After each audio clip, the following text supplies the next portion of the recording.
Time యూపీఎస్సీకి tuitions only in Tirumala IAS institute Chaitanyapuri. Call చేసి ఇప్పుడే జాయిన్ అవ్వండి. అవకాశాలు పోయినా అవమానాలు మిగిలాయంటూ సింగర్ మంగ్లీ ఆవేదన వ్యక్తం చేసింది. తను ఓసారి చేసిన తప్పుకి ఎంతో పెద్ద శిక్ష విధిస్తున్నారంటూ బాధపడ్డారు.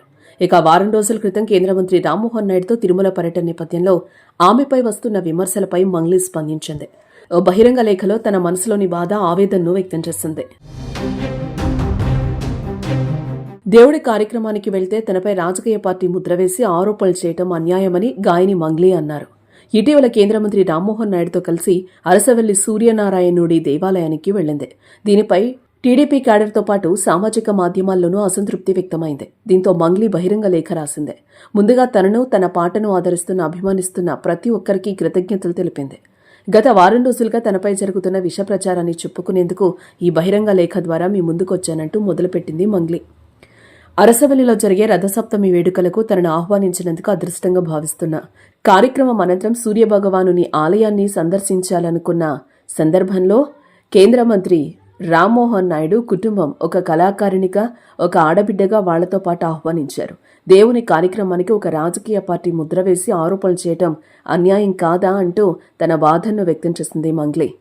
ఇక టీడీపీ క్యాడర్ తనను విమర్శించడానికి గల కారణాన్ని మంగ్లీ చెప్పుకొచ్చింది. 2019 ఎన్నికలకు ముందు వైఎస్ఆర్సీపీకి చెందిన కొందరు నాయకులు తనను సంప్రదిస్తే పాట పాడానే తప్ప ఇతర పార్టీలకు సంబంధించిన ఎవరినీ ఒక్క మాట అనలేదన్నారు. వైసీపీ ఒక్కటే కాదు, అన్ని పార్టీల లీడర్లకు పాటలు పాడానని, ఆ పార్టీకి పాట పాడటం వల్ల చాలా అవకాశాలు కోల్పోయానని అన్నారు. వైసీపీకి పాడినందుకు ఎన్నో అవమానాలు ఎదుర్కొన్నా తన పాట ప్రతి ఇంట్లో పండగ పాట కావాలి, కానీ పార్టీల పాట కాకూడదన్నది తన అభిప్రాయం అన్నది.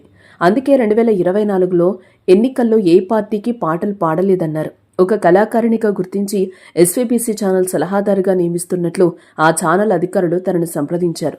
తమ ఇంటి ఇలవేల్పు శ్రీవారికి సన్నిధిలో ఎలాంటి అవకాశం వచ్చినా తిరస్కరించరాదనే ఉద్దేశంతో ఆ పదవిని కొనసాగించనే తప్ప ఎక్కడా బహిరంగంగా ప్రకటించుకోలేదన్నారు.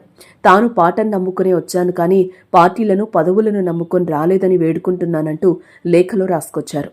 ఇక టీడీపీ అధినేత చంద్రబాబుపై పాట పాడను అన్నది అవాస్తవమన్నారు. రాజకీయ లబ్ధి కోసం తనపై కొందరు తప్పుడు ప్రచారం చేస్తున్నారని అన్నారు.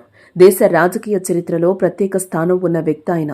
2019 ఎన్నికల్లో వీడియో క్లిప్పులతో తనపై విషప్రచారం చేశారు. తనకు ఎలాంటి రాజకీయ అభిమతాలు, పక్షపాతాలు లేవు. ఏ పార్టీ ప్రచార కార్యకర్తను కాను. ఒక కళాకారిణిగా పాటే అన్నింటికన్నా ముఖ్యం.